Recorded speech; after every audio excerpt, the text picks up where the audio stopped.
Hello guys, Andrew here. Welcome back to Drew Tutorial. And in this video, I'm going to show you how to permanently delete files from your Google Drive.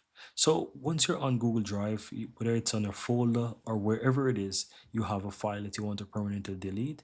Go ahead and find those files. You can drag by a left click and highlight the amount of files, or you can single click on those files and hit the delete button on the upper left, or you can just simply right click and click delete as well, move to trash, or just simply click on the image and press delete on your keyboard. That's what I'm going to do.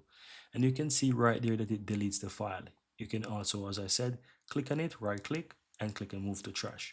Now, once those files are in the trash, in order to permanently delete them, click on trash on the left hand side and find those files. You can highlight the files from here, then click the bin icon on the upper left hand side. It's going to say delete forever. Once you hover over it, click on that, then click on delete forever.